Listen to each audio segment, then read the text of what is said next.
যে বাংলাদেশে এত নির্যাতিত, এত গ্রেপ্তার, এত গুম খুনের শিকার কোনো দল কখনো হয়নি, এমনকি বিশ্বেও কখনো হয়নি যেটা বিএনপি হয়েছে। এবং বিএনপি কিন্তু আজকে না, 1/11 থেকে শুরু করে মোট 18 বছর দেশে একটা সুষ্ঠু নির্বাচন চাচ্ছিল, জনগণের ভোট জনগণ দিবে, এটা বিএনপিকে দিতে হবে এমন কোনো কথা না, সেইটাই নতুন কথা না, কিন্তু আজকে এই কথাগুলো বলতে চাই।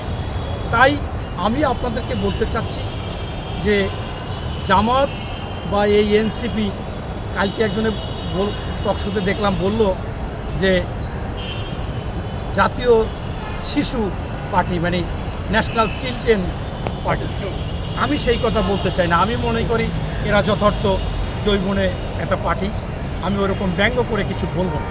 কিন্তু আমি যে জিনিসটা বুঝি সেইটা হচ্ছে যে আপনার এই সরকারের ছত্রছায়ায় যারা আছে বা এই সরকারের আশেপাশে ঘুরঘুর যারা করে সুযোগ সুবিধা নিচ্ছে, এমনকি সাংবাদিক ইলিয়াস সহ অনেক সাংবাদিক টকশোতে গিয়ে বলেছে যে এই ছাত্র প্রতিনিধি থেকে যারা উপদেষ্টা হয়েছে, যারা বিভিন্ন জায়গায় বসে আছে, ডিসি অফিস, এসপি অফিস, বিভিন্ন কমিটিতে বসে আছে, তারা সর্বত্র দুর্নীতি করতেছে, তদবির বাণিজ্য করতেছে, চাকরি বাণিজ্য করতেছে।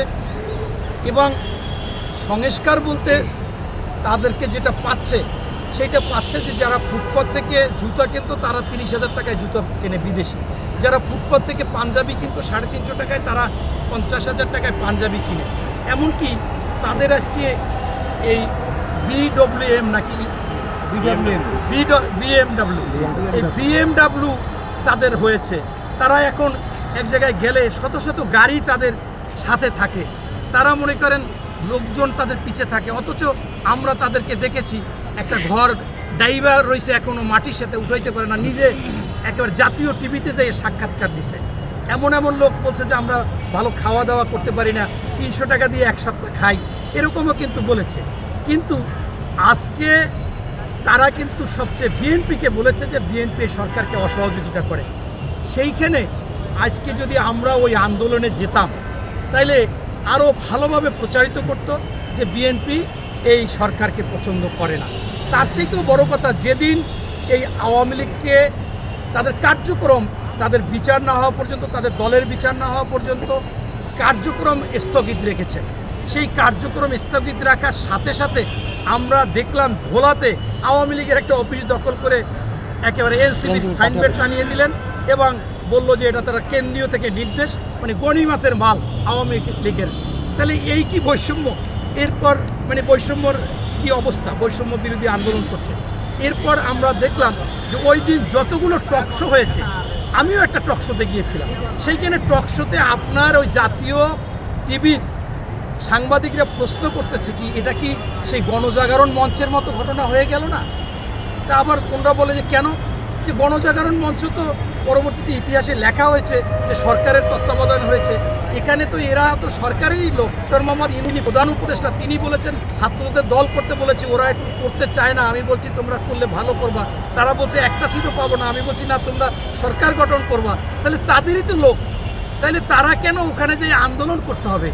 আবার সেখানে 10ই আপনার ফেব্রুয়ারি আপনার ওখানে একটা আগেই আপনার করা হয়েছিল যে এই সমস্ত জায়গায় সভা সমাবেশ করা যাবে না, শাহবাগ, ইন্টারকন্টিনেন্টাল হোটেল, কাকরাইল, যমুনা, এখানে কোনো সভা সমাবেশ করা যাবে না। এমনকি যেদিন তারা আন্দোলনের বসছে সেই 10ই মে আবারও তারা প্রজ্ঞাপন জারি করেছে যে এইখানে 10ই মে না মানে অর্থাৎ সেই মে যেদিন আন্দোলন করবে সেই সময় সেখানেও আবার প্রজ্ঞাপন জারি করেছে।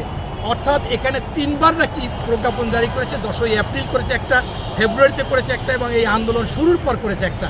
সেইখানে আপনার কিভাবে সেখানে আবার যায়, আবার সেখানে অনেকে ওই আমার কথা না কিন্তু এটা আপনাদের টেলিভিশনে বিতর্ক হচ্ছে, সেইখানে সঞ্চালক বলতেছে আবার ওনরা বলতেছে যে সেখানে আবার ঠান্ডা পানীয় দেয়, অথচ যারা দাবি দেয় নিয়ে তাদের অধিকার নিয়ে এই শাহবাগে তাদের পিটায়, অথচ তাদের কোনো এরকম ঠান্ডা পানি দেওয়ার কোনো সিস্টেম নাই।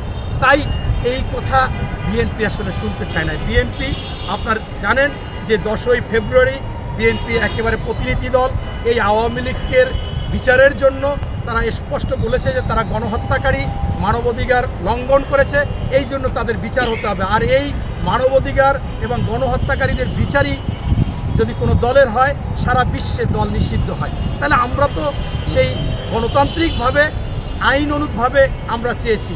এবং আজকে যারা বলে যে বিএনপি নিষিদ্ধ চায়নি, তাদেরকে আমি জানিয়ে দিতে চাই যে আপনারা কি দেখেননি যে জামাতকে যখন নিষিদ্ধ করেছিল সরকার এবং আদালত করেছিল, শিবিরকে যখন নিষিদ্ধ করেছে সরকার আদালত করেছিল, তাদের মার্কা যখন নিষিদ্ধ করেছে সরকার আদালত করেছিল, এমনকি এই ছাত্রলীগকেও নিষিদ্ধ করেছে সরকার এবং তার আদালত।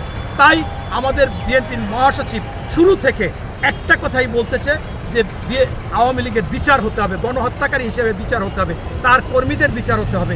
এবং আপনারা বলেন যে যদি কম্বলের লোম বাঁচে তাহলে কম্বল থাকে না, আওয়ামী লীগের যদি যথাযথ বিচার করা হয় তাহলে আওয়ামী লীগ বলতে কেউ থাকে না।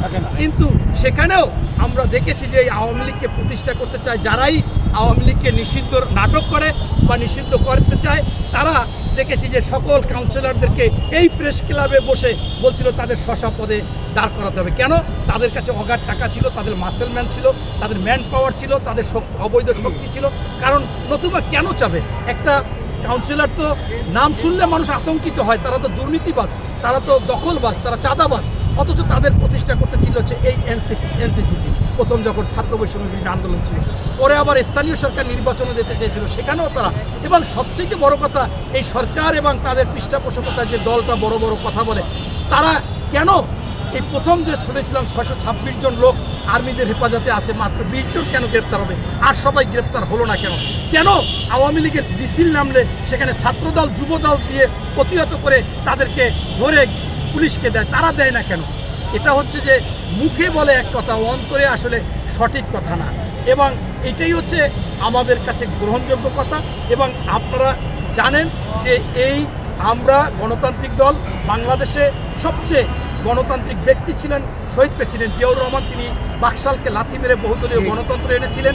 এর পরবর্তীতে বেগম খালেদা জিয়া সেই গণতন্ত্রকে টেনে টেনে বিশ্বে আন্তর্জাতিক মাদার অফ ডেমোক্রেসি উপাধি পেয়েছিলেন, গণতন্ত্রের মা। এবং তারই সুযোগ্য সন্তান আমাদের তারেক রহমান এখন না, সেই 16 বছর আগে থাকতে বলছে যে বিএনপিকে ভোট দিতে হবে না, আপনার ভোট আপনি দেবেন, যাকে খুশি তাকে দিবেন, যে মার্কায় খুশি সেই মার্কায় দিবেন। তাই আমরা গণতান্ত্রিকভাবে আওয়ামী লীগ নিষিদ্ধ হোক, আওয়ামী লীগের বিচার হোক, এটা আমরা গণতান্ত্রিকভাবে চেয়েছি, এটা আমাদের অধিকার।